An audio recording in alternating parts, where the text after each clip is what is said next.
Welcome to Tales by Jin. I'm Jin, and you're listening to the Tales of Lux and Cor Gwyndolyn series. This is Birth, the first episode in the series, and where we first meet our protagonist, Gwyndolyn the kobold. Sit back, relax, and let yourself be whisked away to the world of Tenebrae, where deep magics and dark mysteries abound, and a magical skyborn veil separates the upper kingdom of Lux from the lower kingdom of Cor.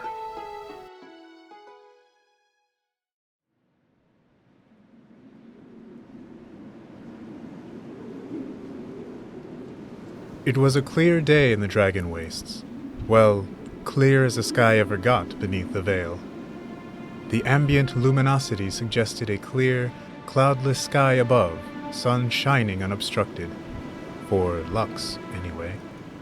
The kobolds of Cor, however, had no real concept of clear skies or clouds or even sun. Especially not after being abandoned by the dragons they were explicitly created to serve.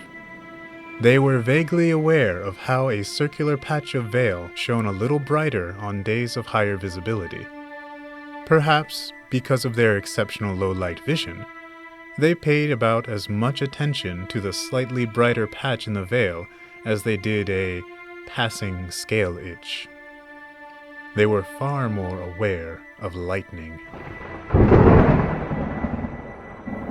You see, in the Dragon Wastes, lightning struck often and indiscriminately. Back when dragons were still denizens of Cor, they drained their bodies and the very land around them of magic to create life. Kobolds to serve them in their despair born of being cut off from the mana-giving light of the sun. But in doing so, they burned the land in their very blood of their magic. Without any magic remaining in the earth beneath their very claws, the once lush and lively home of the dragons degraded to a desolate, magical void of a wasteland. And like any good void, the nothing begged to be filled with something. In this case, that something was a magical discharge in the form of life-threatening lightning strikes. Veilfall, they called it. Surviving the Veilfall was a sacred rite of passage for kobolds. So sacred that it started before a kobold drew their first breath. If your egg managed to survive the lightning of the wastes until your hatching, then you were worthy of being born. For kobolds, it was as simple as that. The landscape of the wastes was empty. Yes, there were valleys, hills, riverbeds, plateaus, which all faded into a bald steppe-turned desert far enough out. But there was nothing in them, apart from the kobolds. And the kobolds, they did not care for the rocky valleys, or the parched riverbeds, or vast sandy expanses of desert. No, there was nothing a kobold loved more than a rocky outcropping when it came to nesting.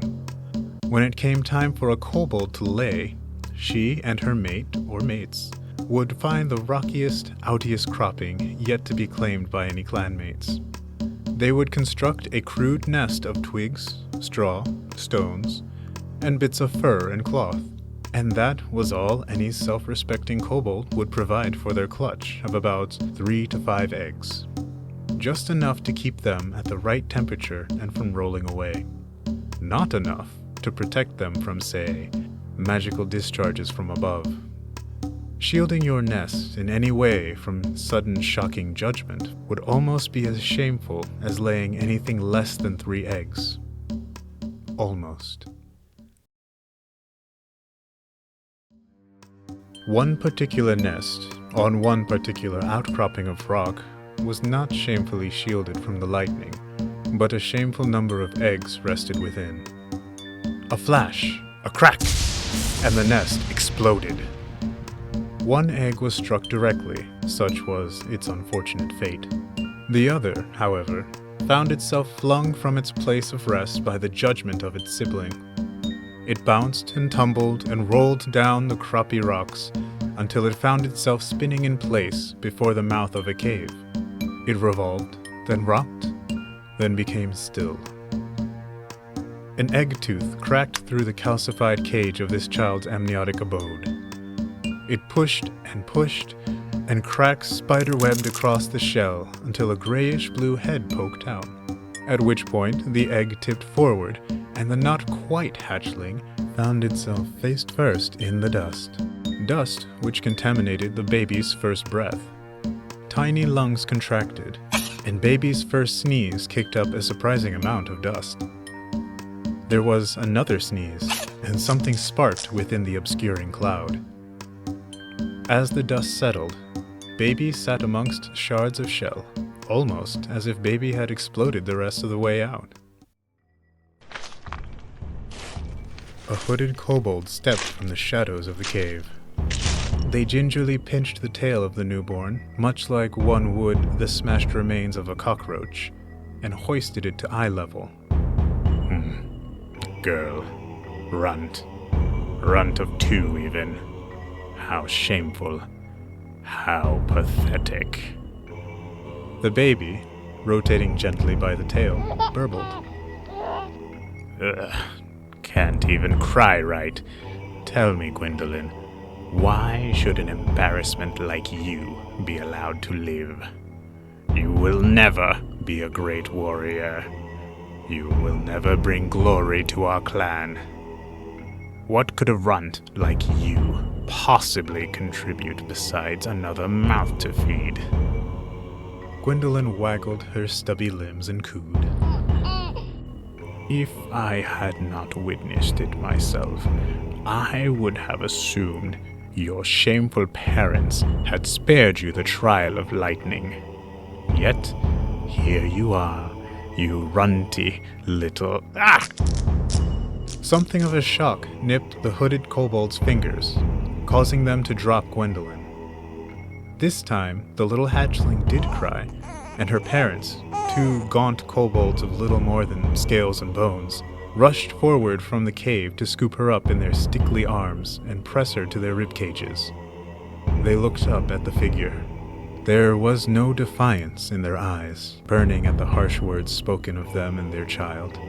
No anger at seeing their newly hatched baby being treated like refuse. No animosity to be found beyond their slitted irises. Only fear. Congratulations, the hooded kobold hissed. Your runt, somehow, is worthy of life. See to it that her life does not continue your embarrassment of the clan. The pair clutching Gwyndolyn said nothing, only lowered their heads. Now, if you will excuse me, I need to attend the hatchings of actual warriors, the hooded kobold said, and then they were gone.